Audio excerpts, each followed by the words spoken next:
realized when I was on the plane to California yesterday that I said I would do all top 6 LPL team videos before the playoffs on the 14th. Or at least I said I would like to. So I have 3 teams left to do this, and it's currently the 10th. Playoffs start the 14th. So I said I would do Snake, LGD first because they're kind of the teams that have been figured out. Vici Gaming and Vici Gaming are on the rise, and then OMG and EDG have been projected pretty much all season to be the top 2, whether or not you agree with the standings at this point. Vici Gaming, for me, the identity of Vici Gaming is the team that doesn't fight. You're in LPL, a region prized for their team fights over their rotational play, and then you have this team that doesn't fight. I said that last year that team was kind of LGD, but Vici Gaming has really taken this concept and perfected it. Informing how this happened, we have to look at their history. Initially, when I was thinking about doing the Vici Gaming history section, I didn't think I'd have that much to say. Carry, who's a very young player, doesn't have a very extensive history. Hatong has had a kind of an underwhelming career. There's not a lot of ups and downs there. It's not like this epic story. I'm sure that in of itself is an interesting narrative, right? Vasily, most people know his backstory, so I can say some stuff about how he was before he was in LCS. But he was mostly a substitute player, except for playing Easyhoon, and they played. And he had actually a pretty decent relationship with PDD. Like, if you know anything about PDD, they were friends for a while. PDD constantly wanted to bring Vasily out to his teams, sometimes against regulation, but other than that, there isn't a lot of tidbits that I can give about these Chinese players that people might not know from other sources. So I wanted to maybe gloss over the history section a little bit, but then I decided that Vici Gaming's history of roster decision making is actually very informative in terms of how they play now within the LPL, because I said that they can't really fight. They don't have necessarily the star carries. They've constantly lost like strong carry players to other teams, and they might not be the most phenomenal carry players, but then in trying to make LPL, they've lost to those teams with the players that they lost, right? They've done that at least twice in their history, and then when they got into LPL finally, I thought they made an actually really questionable roster decision that I think could make a really interesting storyline now, going into the next split of LPL, because one of the players they dropped has just qualified on their sister team, right? So that's an interesting aspect of Vici Gaming's history, and I think that it has created a style that they had, that they've been forced and pigeonholed into the playstyle they have now because of the roster decisions they've made in the past. So, let's start in 2012. The League of Legends team forms. Vici Gaming has a history in Defense of the Agents. Going further back than that, they're actually very close to the LGD organization, so similar kind of idea where they pick up League of Legends teams in fall of 2012. The gaming houses are actually right next to each other. If you go to visit Vici Gaming or LGD gaming houses, that you can find them next to each other. Organizations are fairly close. They picked up Koreans at similar times from the Samsung organization, followed parallel paths, except that Vici Gaming has been stuck in outside of LPL for 1 year longer than LGD. Let's begin then with their initial roster. They actually had Wayless, right? I mentioned LGD. Wayless used to be one of their star players. They had SMLZ, a star carry in the secondary scene or the amateur scene because there was no LSPL at the time. But they had TGA, which was a very big, successful tournament. You had regional qualifiers to get there, and then you got to the regional qualifiers through open qualifiers. There's not a whole lot of this challenger ladder climbing thing. Raw, you guys may have recognized him as the jungler for M3 at the start of the split. They've gone through 3 junglers. Now, he used to play top lane for them. Rui is probably the last player that you might recognize if you're familiar with LPL. He played as the support player for Royal Club during 2013 spring before Top 8 came back. Players XTY, DGC was their jungler. The end. This roster is okay. And again, throughout this history, throughout this time, Vici Gaming starts almost making LPL, because 2013 spring is when LPL starts. 2012 fall is when the team is formed, so you get the idea that they're created to sort of aim for LPL, to aim for this league. they placed 4th in their TGA summer, which would have qualified for the LPL 2013 summer, and this is one of the first times when they lost Raw to Rising Stars. They lose to Rising Stars in TGA. Raw is playing top laner at this time. Later, they placed 2nd in TGA Winter, so they actually qualify in this tournament. They first was LGD. They qualified for the promotion tournament, the same promotion tournament to LPL that LGD qualified for, except that they lose to Energy Pacemaker. Energy Pacemaker just blows through this tournament. People thought Energy Pacemaker was going to completely bomb out. They had a terrible 2013 LPL summer, but they beat out most teams. Young Glory bombs out, and LGD and Energy Pacemaker end up going to LPL. Gaming and Young Glory go to the first ever LSPL 2014 spring. They lose SMLZ. And SMLZ is actually handpicked, tapped by the WE organization. They've already picked 2 extremely successful AD carries, Wei Xiao and Name, so it was a big deal, okay, to get tapped by WE as an AD carry, and not only that, but he was picked as Wei Xiao's hand-picked disciple, so this was the narrative around SMLZ at the time. Vici Gaming, I'm guessing at the time they didn't have a lot of funding, because this is when they're starting to lose players, and maybe their focus is probably more on Dota. They let SMLZ go, and he goes to WE Academy. But actually, their roster isn't bad. Okay, so they pick up another AD carry who has a lot of, I guess, hype, a lot of narrative surrounding him. This AD carry is now known as TNT. He's been previously known as Fish, Quiet, Avenger, Ash, Sins, Mez. He's had more name changes than pretty much any other player in League of Legends that I know of. But right now he's known as TNT, so we're gonna call him TNT. TNT, if the name is familiar to you, he just recently qualified for LPL in Xiaogu, so he'll be in LPL next year unless he's replaced, which is definitely not out of the question. But he had probably just as much mythos at the time in terms of LSPL or secondary league AD carries as SMLZ, STYZ, these other rising Chinese stars, so to speak. Part of it was that he was previously in LPL. He played for LMQ. Vasily was on the bench, and he was credited with actually carrying that team. Like, no one was really impressed with No Name or Xiao Xiao, or especially not Yao, their top laner, and more. But people really liked this guy, and they said that he was the reason why LMQ avoided relegation.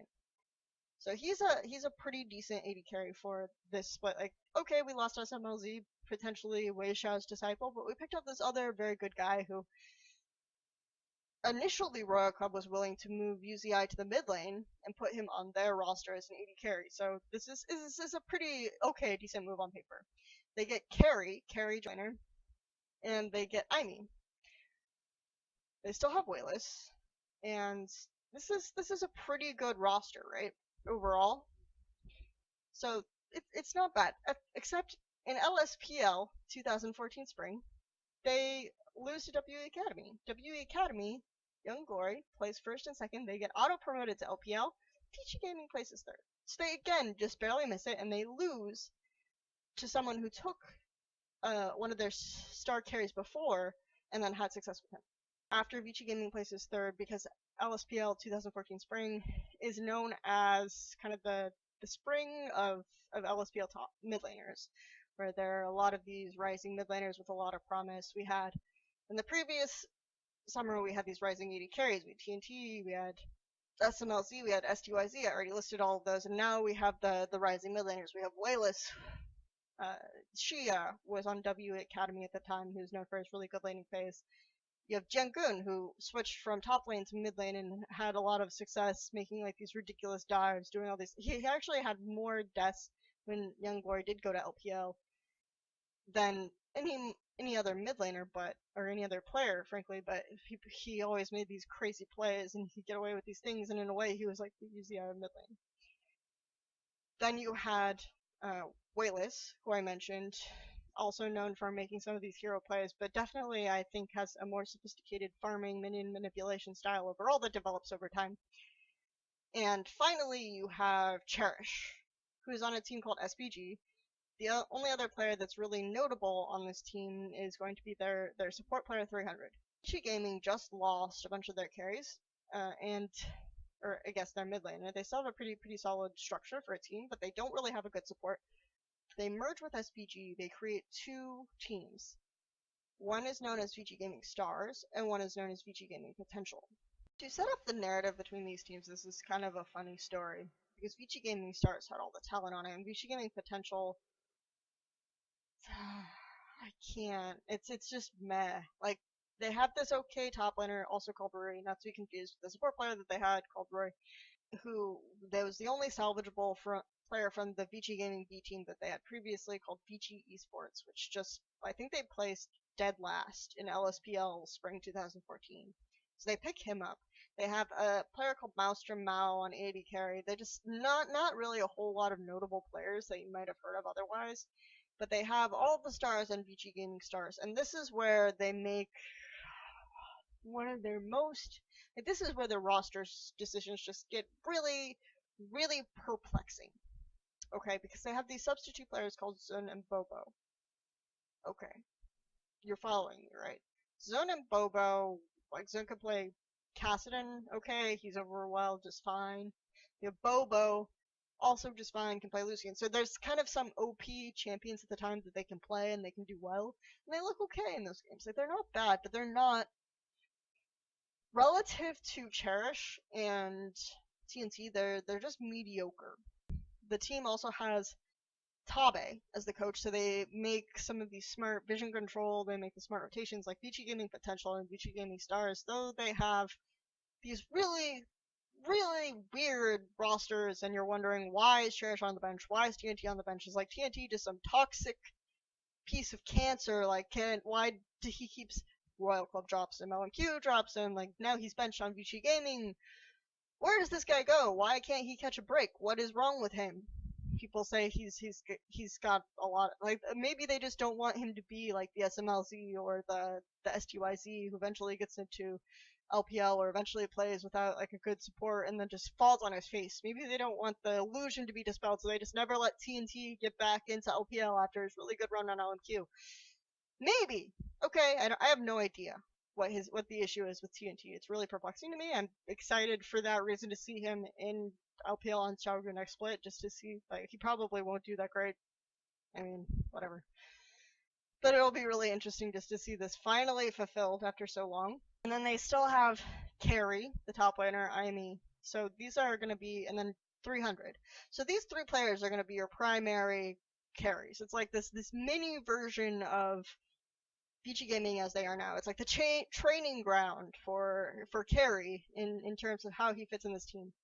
Carry has to continuously have Ribbon banned against him. Aimi, really strong player. A little bit, like a fun fact about Aimi, he's now qualified again for LPL through Vici Gaming Potential, because they put him on that roster just this past spring, 2015.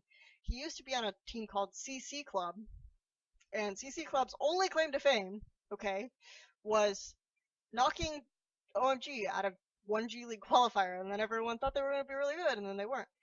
But Aimi was a good jungler, really solid Chinese jungler. He's always been like this carry-style jungler. I really think, unlike a lot of these other players, I think he's going to be one of the rare ones with all the hype and all the excitement around him who is going to get into LPL and succeed. Like, I think we have this idea of Aimi and 300 boosting carry, allowing him to take the game through LSPL. Funny story, they placed 9th. Esportspedia says Vici Gaming Stars placed 8th. They did not. They should not have been invited to expansion. Actually, Vici Gaming Potential places 8th in LSPL. Neither of these teams really should have had a shot at LPL if it had retained its only 8-team format. They would not have, but the top 6 teams after the first 2 who auto-qualified, Team King and Team Snake, who are now in LPL, these these other top 6 teams, 2 through 8th, were invited to the expansion to play against W Academy and Young Glory for 4 spots. W Academy makes it out. Vici Gaming potential, actually, if SPG decides to go away from Vici Gaming, maybe because they're completely screwing up their rosters, I have no idea. And they take some of the strong players like the Cherish away. They end up taking 300 back, right? Vici Gaming Stars takes the 8th place spot into the expansion. So they're the 8th place. They're not even the 8th place LSPL team. They're the 9th place LSPL team. They should not. They had no reason to do well in this tournament. It looked like a harder group just because Young Glory did better than W Academy in LPL, and people thought that maybe they'd finally get the roster together. The thing about Young Glory is that they never scrimmed in LPL. They didn't really. Sometimes they would have these miracle runs where they 2-0 EDG, they 2-0 WE, they 2-0 OMG, but those were just based off pretty much luck. Vici Gaming Stars beats Energy Pacemaker Carries, Energy Pacemaker's sister team. They lose to Energy Pacemaker. They get the 2nd spot in that group. This team is carried by their top laner and their jungler. Pretty much the, like, Zun, whatever. Bobo, whatever. I don't even remember their support player's name. Like, whatever. Doesn't matter. These are the only 2 players on that roster that mattered. So, you think now the Korean exodus is happening, Chinese teams are starting to pick up these stronger players, like, okay, at the time Imp was supposed to go to LGG, maybe. These other ideas started popping up. We heard about Deft, we heard about Pawn. Maybe Vici Gaming can get some really good players, okay? They can get a decent Chinese AD carry, or a decent Korean AD carry, they can get a good support. Maybe they'll grab like a Chinese mid laner from somewhere. They can maybe go back to SPG, say please, like, let us have 300, we'll try again. Something like that. They replace Aimee with Dandy.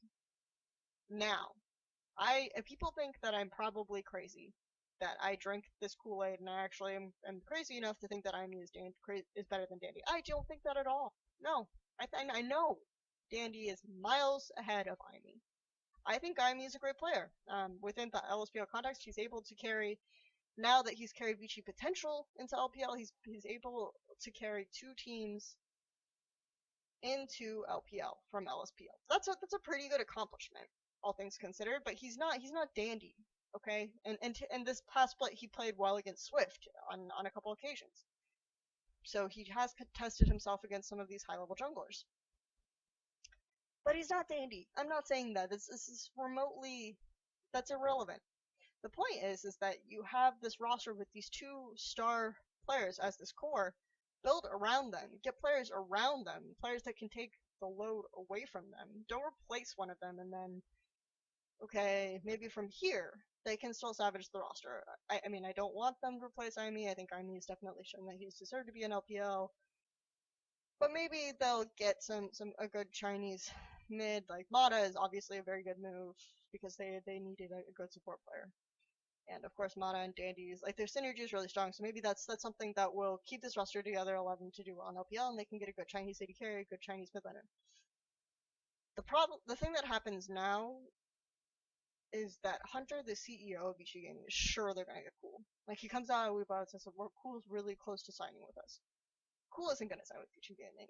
And of course, at the time, I was actually, like, I say that now, hindsight is 2020. I was, oh, maybe Cool's gonna go. I mean, we were both kind of fooled, I guess. I think everyone was kind of fooled because Cool and OMG and those 3 core players, they're OMG, going, Cool, Loveling, I mean, even Sand to an extent. They're kind of lifers, right? But they wait until forever and they don't really have a backup plan for Cool if that falls through. So they end up with having to choose between Hitong, who was on Vici Gaming Potential, and they still retained him in the organization. Xuan, who is from Vici Esports, like the 16th place LSPL team I told you about, and right, it's not a good choice. It's never going to be a good choice. You can maybe pick up Solo Q Star or something, but that's definitely going to be a gamble. They pick up Vasili. I don't want to rag on Vasili too much. I don't think he's a terrible player, but like within the constant of Vici Gaming, he's only started to improve because he stopped playing like a carry. He started playing like a janitor player. He started playing like a steelback. Okay? Like, you think about Fnatic, steelback, really, really strong support within his region, carries him through lane, has the mid laner and has the top laner and mid laner do a lot of damage in team fights. He picks up the kills at the end. Yeah, okay. Janitor type player. This is a janitor type player. The team needs carries. They got rid of their carry jungler for Dandy, who is a carry jungler, so that's good. They have their top laner who's a carry, but they don't have a mid laner who is a carry. So they need probably another damage threat, another carry source, but they get Vici, who can either like go super ham and get caught out, or play a janitor role. The reason I'm upset is because people are saying that Vici Gaming is the second best team in China right now. I don't know if I necessarily believe that. I think that their playstyle is very smart, and I like how they play a lot. I think that there are teams with good players in every single role in right now, and these teams are Edward Gaming, OMG, and Invictus Gaming, and Vici Gaming isn't one of those, and that's why I get upset, because if people are already saying that this team with these relatively mediocre mid lane and AD carries, and let's face it, like, carry is a top 5 top laner. He's not even like a top 1 or top 2 or top 3 or top 4 top laner. He's probably the 5th best top laner in LPL right now, and he only looks like that because Dandy is like constantly camping his lane. So he probably isn't even a 5th best top laner. He probably just looks like that right now. Now imagine for a second if instead of Dandy they had Ivy. If instead of waiting for Cool, they got a relatively decent mid laner. They got Cherish. Maybe they went to Edward Gaming and they say, I hear that you're benching this really good Chinese carry who is probably the most consistent mid lane player in LPL last year. I heard you benched him. Okay? Can we buy him? Like, can we have him? Like, we want a mid laner who can clear some lanes. What if, instead of Vici, they got Imp instead of Dandy, okay? And because they kept Imi, they got Imp, okay? And they had this really good, already proven Korean bot laner. Korean bot lane with Imp and Mata.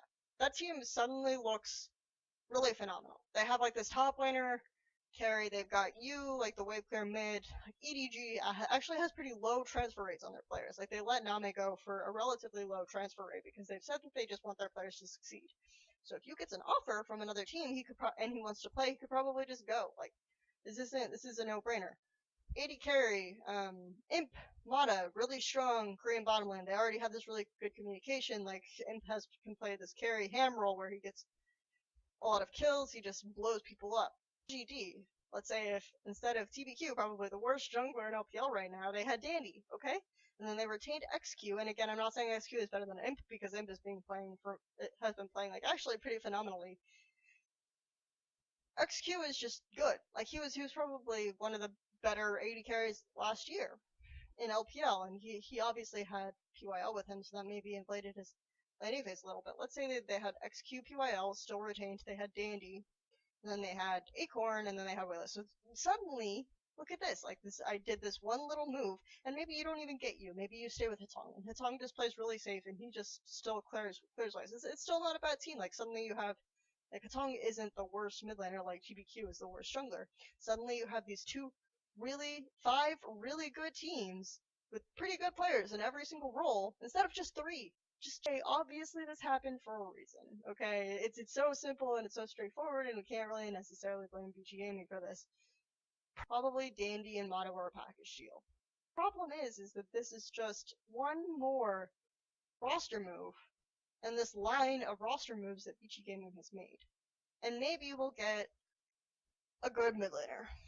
Maybe we'll get the AD carry to change. Maybe Vici's fine. Maybe they just need a janitor AD carry and they can get like another playmaking mid laner. And maybe carry will improve because carry improves like noticeably with time because he's just a really young player, and his biggest problem right now is just this decision making error, and this will improve with team communication. Also, it will improve with like him playing more and more of the game because maybe this will happen. And it'll all work out, and Vici Gaming will be like a monster of a team and able to contest with Edward Gaming, because that's why I get upset, right? Because if Vici Gaming is the second best team in LPL right now, again, debatable, suddenly if you replace these players, you allow them to play more than the style that they're confined to and that they're pigeonholed to because they don't have carries, they can't really teamfight that effectively. You have a team that can test EVG. It's simple. Like, can we do this? Maybe? Fix it? But I don't have that high hopes, again, just because of Vici Gaming's track record for unfortunate or poor decisions, or losing their carries, or this happening here and here and here, and maybe they're getting more money, and getting Dandy and Mata as a sign that they're investing more into their League of Legends team than they have in the past, so I hope the roster moves will improve. Oh, and one more thing, now that Vici Gaming Potential has qualified for LPL, we actually get a light version of what would be that roster. Assuming the roster stays the same, which it probably won't. They'll probably upgrade some players and roles that don't need to be upgraded. I mean, might get benched again. Whatever. But they have Loong, who's like another carry style top laner that he'll play more variety of styles because he doesn't necessarily have to carry his team. They have Shen, who I mentioned, the mid laner from DGA Sports. He's actually there because they had a different mid laner at first, and it didn't really work out. And this is actually a good thing because Shen is willing to take more risks and make more plays, so he's better at being a mid game bridge because they didn't really have a mid game carry. They had a couple late game carries, and really the only team that I've seen work with a lot of just only late game carries is EDG or Samsung Blue, and I don't think it works as well. It probably works better now because of the patch switch, but it didn't work at the time. And then they have the Samsung bot lane, right? Except Scatch, Samsung substitute AD carry, and Heart. So, it'll be interesting. Imy's Revenge, anyone? No. They're not that good. They're not going to be that as good, but they showed some surprising results. I don't think anyone expected them to take the game off of Xiaogu in the LSPL finals. That storyline is pretty good, and I hope that they can do well enough to make it worthwhile. Now that I've spent the last 27 minutes complaining about this roster, I will tell you why the team itself is very good, and why people project them to be second place team in LPL. Whether or not you agree with that, there's actually a very valid point to be made about that. It starts with how they started to play initially, because Mata and Dandy continued to play as if this were Samsung White at first, which it's not Samsung White. First of all, Vasily's playmaking quality isn't going to be as strong as Imp's. Their top laner is called Carry My Team, not Looper, not teleport when Mata tells me to, not play Singed when I don't know what else to play, not have a really crazy overperformance at Worlds. That's not carry style. And their mid laner is not going to be Pawn. He's not going to be safe regardless of what you do. He's not going to be able to play champions that suit the team and mesh in this kind of way, initially at least. Tom doesn't do terrible his first week, obviously. He actually solo kills Pawn, speaking of, because they play Edward Gaming first week, so Tom does solo kill Pawn at one point. They lose lanes pretty much across the board, though, to EDG, to OMG, and Vasily actually gets dove by Deft and killed. This is the first time anyone's ever seen Deft play as if he has a laning phase, right? So initially the response was, wow, Vasily is like really bad, but it turned out Deft was just starting to perform really well now. To try to team fight their way back in, that doesn't work that well. Dandy's team fighting shows a lot of great dimensions. They start to transition more until Dandy tries to carry people through lane. Like, Hitomi's kind of bleeding gold halfway through the split. He either overcommits in lane and gets killed, or he does really well in solo kills. Like, he tries to make these plays, and it doesn't work out for them. Vasily tries to make these plays, and sometimes it works out for them because Mata is a really good support. This sense that Mata isn't super invested in the team initially. He doesn't seem to want to peel for anyone on the team right away, except for Dandy in fights. So he'll peel for Dandy in fights, but he'll kind of let Vasily and Carrie and Loong do whatever they want and just go to their deaths and start them like, I'm not peeling for that. Because Mata has had a reputation for tilt in the past, people said that it's tilt. That he's overcommitting on these wards, he's killing the wards when he shouldn't be, he's flashing after these hooks that he's going to get, but he's going to wish he didn't get them. They're repeatedly trying to go for this Baron, trying to fixate on this Baron. Mada's shot calling is just not as crisp, not as good looking, and I start to call the team Dandy's Ducklings because Carrie and Hatong start to develop over time, and there's this really interesting game where they play Fizz and Zed, and they just follow him around the map, and he finds these places for them to get picks. So in your head, you have this idea that Dandy and Mada are like the parents of the team, and Dandy probably maybe were the parents of Samsung White, and Mada says, I really don't like these children. I thought we had sent the other ones off to college. I thought we were done with raising kids. Like, why did this happen? And Dandy says, no, they're good. They're learning. They want to learn. We can teach them. They won't be as good as our last kids, but they might be halfway decent kids until... Okay, this analogy is not working out for me. Mada also has that incident where he's fined $8,000 for trolling for picking Jayce in Demacia Cup when Invictus Gaming 3-0s Vici Gaming. Aside from Mada being perceived by the community perhaps as being a little bit crabby, for what you still see these elements of team play that Vici Gaming is trying to work out how they want to do this. Initially, Mada and Dandy try to go for the same vision control style, and there are a couple of problems with that. First of all, if your lanes aren't winning, it's really hard to go into the enemy jungle and invade and put down these wards. It's not as safe. If your lanes follow, then the lane that's ahead is obviously going to kill you, right? The other aspect is if you do put these wards down and you can't coordinate or communicate with your team as effectively or execute as effectively how to get picks off of this vision, there might be instances, for example, where they put the vision down and then they say, okay, Hatong, go in and kill that guy. And Hatong just gets killed by the enemy jungler. Like what are you going to do with that? You can't do anything with that. Instead, they start warding less. And Mada spends some of this gold on maybe getting Mikhail's to keep Vasily safe as he starts to come around and they make out this deal. Okay, Mada says, I will be the parent of one of them. You have to take the other two, okay? And gets the Mikhail's, starts helping Vasily out in lane. Dandy, meanwhile, on the other hand, starts buying more gold so he can get tankier faster. He can be more lethal faster if he plays in Italy, and he starts to camp Carrie's lane, and they execute this skirmish style with the top lane and getting Carrie ahead. Hatong stops freaking out, calms down a little bit, starts playing more of these wave clear mids that I was talking about, like the Twisted Fate has been a good pick. Victor has been a good pick with the... In the bottom lane, Mada and Vasily have picking these really, really, really strong lanes. Like super steroid strong lanes. With the Thresh and Lucian, or the Thresh and Graves. So this forces teams to make this choice, do we want to do the 2v2 with Mada, or do we want to lane swap? And then if they lane swap, they're really, really good at executing the lane swap. Mada's really good at freezing. Dandy and Carrie will camp top so that Carrie gets ahead. Carrie has like a very relaxed laning phase, can sometimes get a ridiculous amount of farm over the enemy top laner. If they do go for the 2v2, like Vasily and Mada are going to dive your towers with their really strong 2v2 lane. Eventually, you're manipulated into this case where Carrie is probably always going to get ahead. The lane in the mid is just being held, and then bottom lane has some kind of lane lead through either starving or diving or getting kills.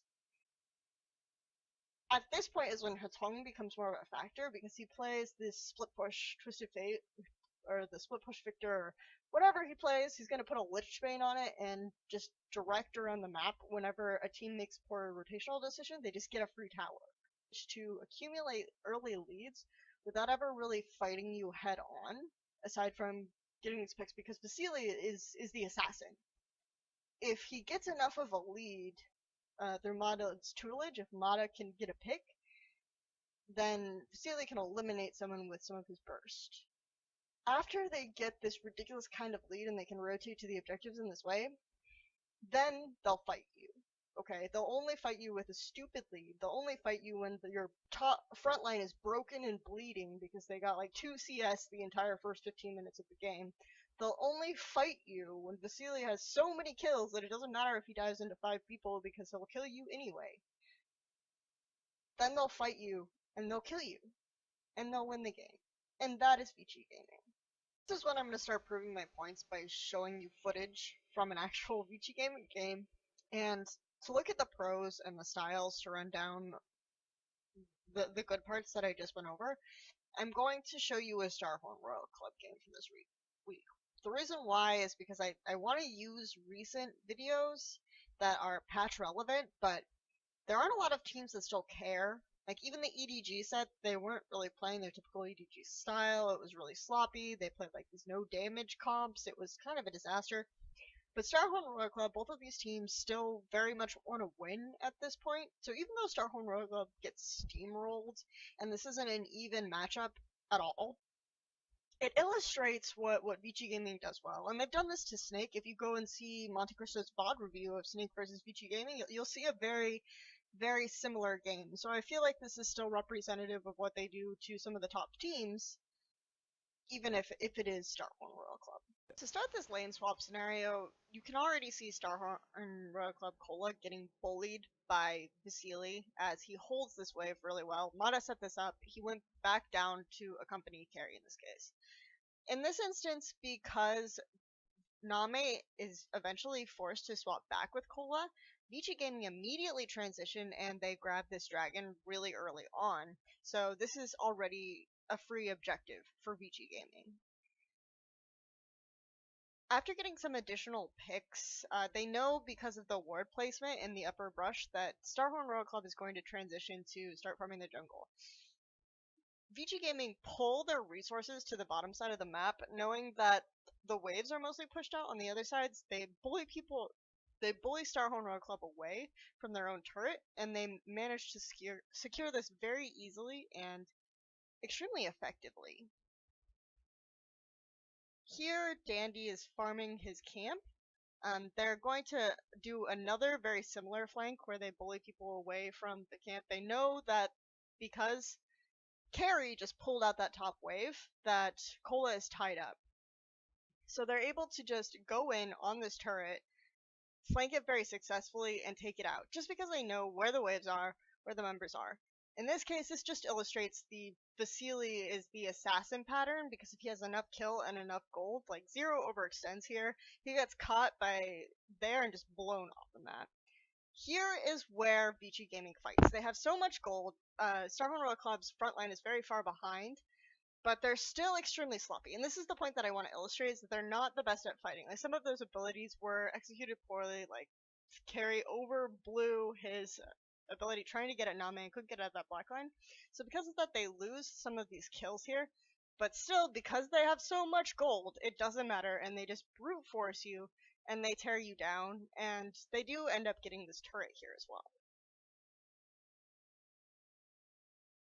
Now to talk about how does one go about dismantling Vici Gaming. How do we not just lose the lane swap? How do we manage to deal with the freeze? Jungle Fall works well. Diving, just rotating top and fast pushing the turret to make sure that they can't get the freeze. So bringing more people works okay. Pushing out the other wave really well and reversing the swap, which Starhorn tried to do, but they tried to do that way too late. And it depends on how teams handle lane swaps and how they react. OMG doesn't react to lane swaps well. Snake doesn't react to lane swaps well. IG reacts pretty well. LGG depends on their top laner they're running. And then EDG, of course, handle lane swaps much better with like their roaming Chinese Mafia. That's their answer, is you just dive their enemy top laner. You take your top and you dive their top. This isn't about Gaming. The point is that there are ways to deal with this. And then the early roams, the early grouping, is kind of how LGD dealt with Vici Gaming in their recent match, and it's really stupid to use this set because these aren't good games. And I'm trying to scrape because I'm trying to use patch relevant footage, but because we're talking about Vici Gaming's weaknesses, the fact that they lost this game to this really troll composition, executed certain things well that counter Vici Gaming. They had good teams fighting and outplaying early on, and that put Vici Gaming behind, even though Vici Gaming came back taking some of these objectives. The other aspect that I discussed that I kind of glossed over is that Mada's late game decision making as a shot caller probably, and it's a team collective. Sometimes carry blows an ultimate late game. They lose this fight that they shouldn't lose. Mada might overcommit on dragon calls. They might say we're going to end this game, but they don't have time to end the game, and they lose late game to a really weird call like that as well, like a massive throw. So we're just gonna look at these two clips quickly. Start of this fight, a counter gank goes terribly wrong and TBQ kills Dandy. The Vici Gaming responds with a kill onto Imp after both teleports are burned. Unseen Predator allows TBQ to get away, and this is like Vici Gaming chases him out, but he gets the Dark Passage out of the way. And this is where Acorn, who farmed to the last second and got level 6, really pays off. He flashes in. He manages to get a 3-man ultimate, and the burst just completely decimates Vici Gaming early on. From here, they can't really pick anything else up because the juggling of aggro there is like actually pretty poor. And then Carry gets taken out, and there's not really a whole lot they can do. Dandy tries to go in for the outplay and the assassination, but he's by himself. This is just where Godby completely outplays like Dandy at the end with the Kassadin. A back leading up to this allows LGD to make a superior rotation and get Baron. Vici Gaming tries to respond with a trade on the inhibitors, but they split, and because of Empowered Recall, LGD immediately backs, and then Vici Gaming just scatters. Like, they could, in theory, hold and fight and maybe split so that LGD can't win off of this, but they don't. They just scatter, and LGD completely demolishes them. Obviously, going into the base, they were already split, so it didn't work out for them. But again, it's just really weird. I can't really explain some of the decision making that happened here, and LGD wins with their terrible composition.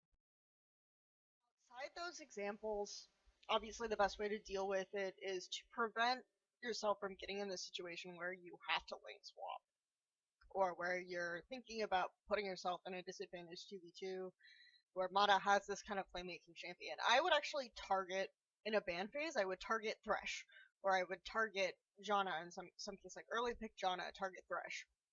That's why the PYL Mada matchup is so interesting, because those champions get banned away, picked away all the time.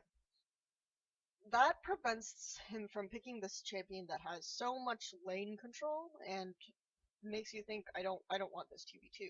You can also ban Lucian or Graves and pick the other champion, and that puts Vasily in a position where maybe he picks the Urgot. In the Urgot late game, you can stall out and you can just deal with it late game. Just again, take your top laner, dive bottom, maybe take that tower, get some of those early objectives.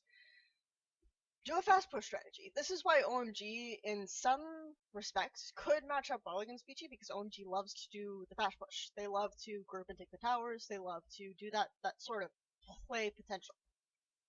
But they suck at lane swaps, like they're awful. So if they don't do that, if they don't think to react in that way, then they're gonna get messed up by Vici Gaming. Now, being a fan of this team, obviously there's the funny storyline of Mada and Dandy trying to adapt to they're really doing that, like this is really our team. Like, actually really respectful in interviews. Dandy did something along the lines of, after one of the wins when Vici Gaming started winning, he said, we want to take games off of OMG and EDG to get our top laner more MVP points, because again, like with the big KDA, if you get a lot of kills, if you do a lot of dives, it doesn't matter. They won't give the MVP to Dandy and Mada, but they'll give it to Carry, because MVP points in LPL are really weird. So that was the joke. He said that he gets along well with Carry. Mada says that he gets along well with all of the Chinese players. It's a fun team. They're kind of an interesting group. The fact that they're not that great, but individually, but they're able to find the style that counteracts poor roster making decisions. And that's all I have to say about Vici Gaming. Of course, if you like the video, subscribe. I will try to get the OMG and EDG videos out before playoffs. OMG probably will happen. EDG, if not, I'm expecting EDG to go to MSI, so maybe I'll wait until after playoffs for the EDG video and release it for MSI, which would have qualified for the LPL 2013 summer. And this is one of the first times when They lost Raw to Rising Stars. They lose to Rising Stars in TGA. Raw is playing top laner at this time. Later, they placed second in TGA Winter, so they actually qualify in this tournament. They first was LGD. They qualify for the promotion tournament, the same promotion tournament to LPL that LGD qualified for, except that they lose to Energy Pacemaker. Energy Pacemaker just blows through this tournament. People thought Energy Pacemaker was going to completely bomb out. They had a terrible 2013 LPL summer, but they beat out most teams. Young Glory bombs out, and LGD and Energy Pacemaker end up going to LPL. Gaming and Young Glory go to the first ever LSPL 2014 spring. They lose SMLZ. And SMLZ is actually handpicked, tapped by the WE organization. They've already picked two extremely successful AD carries, Wei Xiao and Name. So it was a big deal, okay, to get tapped by WE as an AD carry. And not only that, but he was picked as Wei Xiao's hand-picked disciple. So this was the narrative around SMLZ at the time. Vici Gaming, I'm guessing at the time they didn't have a lot of funding because this is when they're starting to lose players, and maybe their focus is probably more on Dota. They let SMLZ go, and he goes to WE Academy. But actually, their roster isn't bad. Houses that you can find them next to each other. They have organizations are fairly close. They picked up Koreans at similar times from the Samsung organization, followed parallel paths. Except that Vici Gaming has been stuck in outside of LPL for 1 year longer than LGD. Let's begin then with their initial roster. They actually had Wayless, right? I mentioned LGD. Wayless used to be one of their star players. They had SMLZ, a star carry in the secondary scene or the amateur scene because there was no LSPL at the time. But they had TGA, which was a very big, successful tournament. You had regional qualifiers to get there, and then you got to the regional qualifiers through open qualifiers. There's not a whole lot of this challenger ladder climbing thing. Raw, you guys may have recognized him as the jungler for M3 at the start of the split. They've gone through 3 junglers. Now he used to play top lane for them.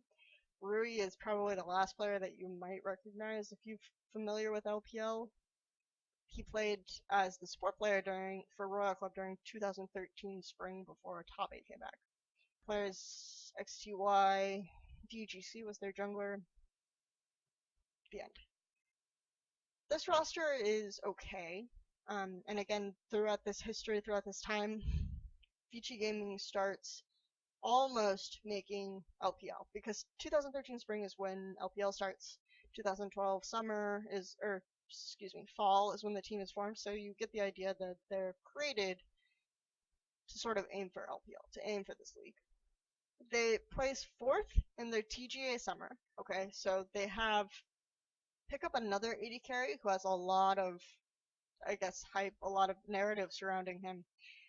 This AD carry is now known as TNT. He's been previously known as Fish, Quiet, Avenger, Ash, Sins, Mez. He's had more name changes than pretty much any other player in League of Legends that I know of. But right now he's known as TNT, so we're gonna call him TNT. TNT, if the name is familiar to you, he just recently qualified for LPL in Xiaogu, so he'll be in LPL next year unless he's replaced, which is definitely not out of the question. But he had probably just as much mythos at the time in terms of LSPL or secondary league AD carries as SMLZ, STYZ, these other rising Chinese stars, so to speak. Part of it was that he was previously in LPL. He played for LMQ. Vasily was on the bench.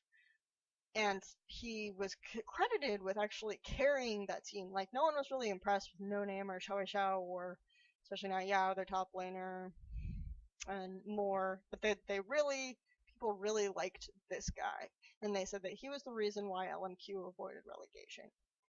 So he's a pretty decent AD carry for this split. Like, okay, we lost SMLZ, potentially Wei Xiao's disciple, but we picked up this other very good guy who initially Royal Club was willing to move UZI to the mid lane and put him on their roster as an AD carry. So this is a pretty okay, decent move on paper. They get carry. Realized when I was on the plane to California yesterday that I said I would do all top 6 LPL team videos before the playoffs on the 14th. Or at least I said I would like to. So I have 3 teams left to do this, and it's currently the 10th. Playoffs start the 14th. So I said I would do Snake, LGD first because they're kind of the teams that have been figured out. Vici Gaming and Vici Gaming are on the rise, and then OMG and EDG have been projected pretty much all season to be the top 2, whether or not you agree with the standings at this point. Vici Gaming, for me, the identity of Vici Gaming is the team that doesn't fight. You're in LPL, region prized for their team fights over their rotational play, and then you have this team that doesn't fight. I said that last year that team was kind of LGD, but Vici Gaming has really taken this concept and perfected it. Informing how this happened, we have to look at their history. Initially, when I was thinking about doing the Vici Gaming history section, I didn't think I'd have that much to say. Carrie, who's a very young player, doesn't have a very extensive history. Hatong has had a kind of an underwhelming career. There's not a lot of ups and downs there. It's not like this epic story. I'm sure that in of itself is an interesting narrative, right? Vasily, most people know his backstory, so I can say some stuff about how he was before he was in LCS, but he was mostly a substitute player, except for playing Easyhoon, and they played, and he had actually a pretty decent relationship with PDD. Like, if you know anything about PDD, they were friends for a while. PDD constantly wanted to bring Vasily onto his teams, sometimes against regulation, but other than that, there isn't a lot of tidbits that I can give about these Chinese players that people might not know from other sources. So I wanted to maybe gloss over the history section a little bit, but then I decided that Vici Gaming's history of roster decision making is actually very informative in terms of how they play now within the LPL, because I said that they can't really fight. They don't have necessarily the star carries. They've constantly lost like strong carry players to other teams, and they might not be the most phenomenal carry players, but then in trying to make LPL, they've lost to those teams with the players that they lost, right? They've done that at least twice in their history, and then when they got into LPL finally, I thought they made an actually really questionable roster decision that I think could make a really interesting storyline now. Going into the next split of LPL, because one of the players they dropped has just qualified on their sister team, right? So that's an interesting aspect of Vici Gaming's history, and I think that it has created a style that they had, that they've been forced and pigeonholed into the playstyle they have now because of the roster decisions they've made in the past. So let's start in 2012.